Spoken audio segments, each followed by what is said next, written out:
What's going on, y'all? This is your boy Scotty, and we're here for my review of Love and Hip Hop Hollywood Season 6, the premiere. What is going on, you guys? Now, I got a couple of things to say before we get into this review. Now, the episode was on fire. Now, I enjoyed this shit every bit, but the only thing that's throwing me off of this new production team, I don't like the new cameras. I don't like the backgrounds. I don't. Like, we could have just stayed with Eastern and Stephen, whatever his name was, and we could have had a good show. Like, when it's not broken, don't fix it, really. And I don't like the way this production looks. It makes it look very cheap, and I don't like it. So that's just my personal opinion. I ain't really here for that. But that's really my only qualm with this. So we're gonna start it off with Fizz and J Boog and Spectacular. So we know that they were filming this when this Millennium Tour first started. And we learned a lot of tea from Fizz and J Boog. You know, J Boog pretty much, and it's nice to see J Boog, number one. Let's just be for real about that, because even back when I was a big fan of B2K when I was growing up, I always liked J Boog more than the rest of them. I know a lot of people that like B2K was all about Lil Fizz and all about Omarion, but I was all about J Boog. Of course, I couldn't say I was all about J Boog all out in the open, because I really wasn't trying to let nobody know that I like boys. But that's a whole nother subject for a whole nother day. But just know that I was all about J Boog, okay? So they were basically saying how this is not a friendship, this is really just business for all of them. J Boog really don't care for Omarion nor Raz B. Him and Fizz were the only two that kept a friendship. Fizz was saying that him and Omarion were friends for a while, but after he came out with Poster B and got this big ass hit record, he kind of threw Fizz to the wayside, which is true, because Fizz was trying to call him for a B2K reunion a couple of seasons back, and he didn't even want to pick up the phone and didn't want to answer the phone for him. So Omarion got this one hit song, and then he really just acted like B2K was just nothing, was just a figment of his imagination, when B2K was the biggest thing out of his entire career. You know, despite the fact that he had his own little hit records and the rest of them didn't have shit, but at the end of the day, B2K was the biggest thing that he's ever done.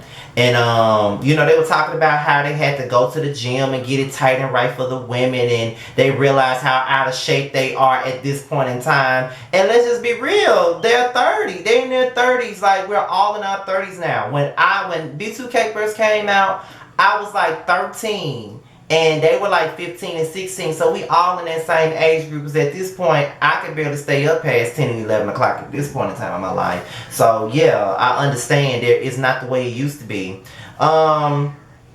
They talk about Fizz's relationship with Apryl, and he was saying, well, you know, I was there for Apryl when her and Omarion was going through their bullshit, and I just been there for her, and we just became really, really close now. And to me, it's like, Fizz, you know, I'm like, okay, so they finna make this whole season about Fizz now. You know, this whole show used to be all about Ray J and all about Soulja Boy as far as the men are concerned. Now it's all about Fizz and A1 now. So this shit finna be all about A1 and Fizz. Okay, whatever. But as long as I get to see J Boog, I really don't give a fuck. But then they start talking about Raz B and how neither one of them fuck with him like that, and they never know like how he's gonna turn up and when he gonna lead a group. But y'all wanna sit up here and act like y'all don't know why the nigga be wanting to lead a group. The nigga was fucking molested and raped and everything else under the sun, and y'all wanna act like y'all don't know that. But okay, we gonna continue to act like we don't know what was the real deal behind it. But we all know that Chris Stokes was stroking his ass for a long time, and he had enough of it and he put it on blast. That's really what the true tea is. So let's just not act like this boy just acting a fool for no damn reason.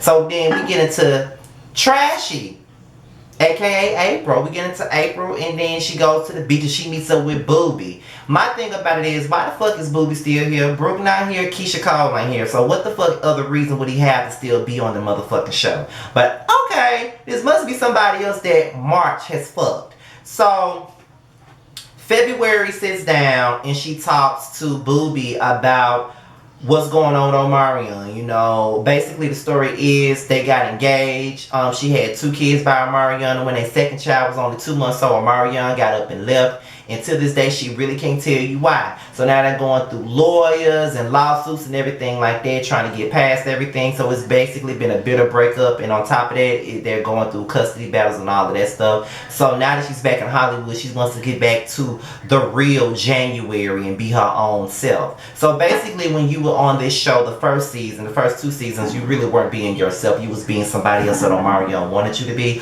Okay, bitch, I already see where you're going with this.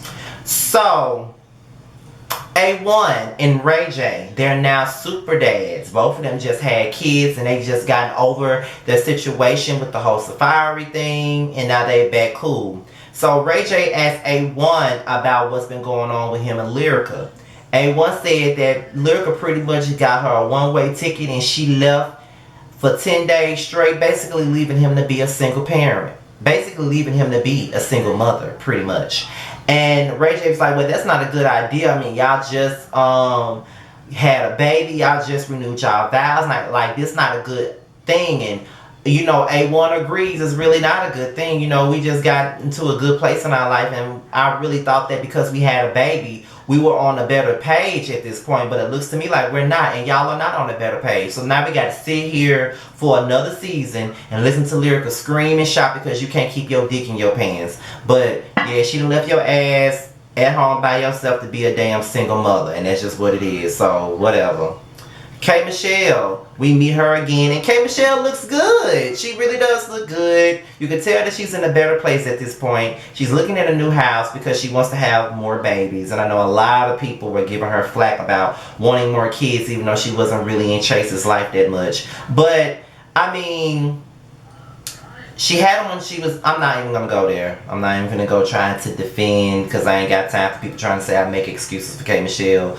But because she was in and out of Chase's life due to college and due to the music industry, people were giving her a bunch of flack for having a whole lot of, wanting to have more kids. So not only is she looking for a new home, but she's also trying to put her feet into some new music, which is country music. She's done with her brand new R&B album that should be coming out later on this year, and now she's about to finally tackle the country music scene. And people who know K Michelle and who has been following K Michelle for many, many years, they already know that K Michelle has always spoke about her love for country music and how that's a big inspiration and big influence on her vocally and musically. And if you really listen to her shit, the way she yodels, the way she writes her music, it is all country music based. So don't be alarmed and don't try to say that K Michelle is only trying to hop on the country wave because of Lil Nas X. It ain't got nothing to do with his black ass. She been on country music before everybody else tried to get on and make it popular. But that's a whole nother story for a whole nother day. So, Apryl and Fizz, they sit down with Jason Lee and they discuss their situation with Moniece. And they're saying how Moniece is getting all on social media trying to be petty Betty and how she doesn't want to see Fizz be successful. And I just don't think that that's true. I honestly don't care. I honestly don't think that Moniece cares if he's successful or not successful. She just wants Fizz to stop betraying her. And Apryl is a bitch because when we first saw Love and Hip Hop Hollywood on the second fucking episode, wasn't Apryl and Moniece friends with each other because they were both dating B2K, you know, bandmates? Am I confused? Or am I really just sitting up here telling the truth? Because I could have sworn they were friends. And then Jason asked, have they ever slept together? And they were like, no, they haven't. My thing about it is, even in the confessional when the producer asked, have you and Lil Fizz ever had sex? All Apryl can say is, why do you want to know if we had sex or not? My thing about it is, bitch, you know you slept with them. I don't know why you trying to play coy. You fucked them. We all know that you fucked them. So why the fuck are you trying to act like we don't know that? Like, bitch, have a seat. We already know you was fucking him. We already know that you are fucking him, bitch. So stop acting like we don't know. It's pretty obvious that you guys are way more than motherfucking friends, okay? You've been on his dick and you own it right now, just like he eating your pussy. So stop acting like you don't know what's going on. Bitch, we know you fucking him. And it's okay. You fucking him. Just own up to being a trashy ass bitch fucking your baby daddy's ex-best friend, fucking your good friend's baby daddy. Just own it and move on, bitch. You a trashy ass bitch. Just say that and move on. I'm already over December. Pretty much. Already over her already. So we meet Brittany B. And she's a real, I think she's an exec for Warner, and she discussed everybody that she ever worked with. And her list was very long, and I thought she wasn't going to never stop calling out that list. But Blac Chyna, her funny looking ass comes in, and I'm guessing she's trying to put her feet into the music. And you know, these motherfucking Instagram thoughts of strippers. You know, Jermaine Dupri said it best. It's all about strippers with mics at this point for female rappers. She fits right into the mold that he said the shit is. And Brittany B telling her that she got a place in music, she got that look. Ain't nobody gonna take Blac Chyna ass seriously with no fucking music. Everybody ain't Cardi B to get lucky enough to get on. Don't nobody want to hear no damn music from some fucking Blac Chyna. The only thing we want to know about Blac Chyna is how the fuck she tricked these men into giving her money and marrying them and getting a kid about them and getting a check for the rest of her life. That's all the fuck we want to hear something about. If anything, she need to write a book on tips for gold digging. Cause don't nobody want to hear no damn music from her. Cause I know I don't. A1 is in the studio and Jason Lee shows up.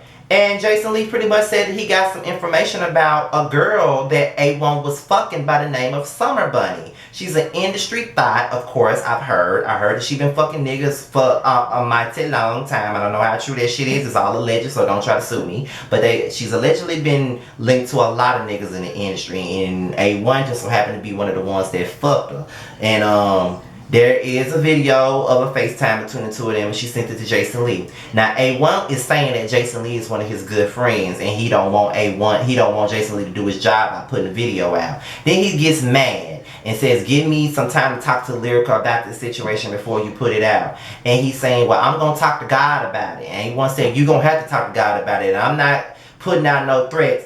I'm just sitting up here saying, Ashley, one, stop acting like you hard, okay? You just as sweet as me, bitch. Stop acting like you hard. At the end of the day, we already know that Jason is a damn vulture. Not a vulture culture, not a culture virtue. Oh, I can't say it right now. I've been saying all my words wrong all day. He's not a culture vulture, but he's just a hungry ass blogger, and whenever he gets that scoop, he gonna put that shit out there, and you already know that for yourself by being quote unquote friends with him. So stop with the motherfucking threats acting like you so damn hard. At the end of the day, the shit gonna come out regardless. So we meet K. Michelle surrogate, and she already got twin girls, and you know they getting to know each other, and it's good to see K. Michelle in this space. I see on Twitter that she says she won't be fighting with people this season on Love and Hip Hop Hollywood. And I'm hoping that's true because I'm really getting tired of her being in drama on every damn show she in. She need to focus on what the fuck she got going on and focus on this new energy, this new zen of hers that she got going on. So, Lyrica comes back after being gone for 10 days. And he got some shit to say to her. And he confronts her. And my thing about it is, you know, you ain't really got no right to be confronting her about a motherfucking thing when you already about to get put on blast for videos and being around other women. His whole thing is there's a lot of trust issues on both ends because Lyrica did her dirt, he did his dirt, and now they don't trust each other. But with the relationship without trust, it is no relationship. And if you don't have no trust, then you don't need to be involved with each other. And it's bad enough that y'all got a baby and y'all renewed y'all vows only for y'all to be going through the same shit all over again. So ain't nobody got time for all of that. You and Lyrica just need to separate and get on about your business because I'm sick of talking about y'all. As far as Princess and Ray J, so after all of this bullshit that we saw with Princess and Ray J with his daddy bar, which I don't have no problem with looking at, Lyrica confronts A1 about the blogs. And at this point, he's saying, why are you looking at blogs? Lyrica don't want to hear nothing he got to say, and she throw her phone down. Apryl finally sits down with Moniece. And Moniece is basically saying that she's sick of people talking about her like she's a bitter baby mama, a problematic one when she ain't nothing but the truth. Everybody always provoking me. I can be an evil bitch at times, but I'm never the aggressor. But when I become the aggressor, motherfuckers want to try me. And at this point in time, before you and Drew became so close, he was dragging me through the mud as a parent. And at this point, I'm not going to sit here and listen to nobody tell me shit about my baby daddy.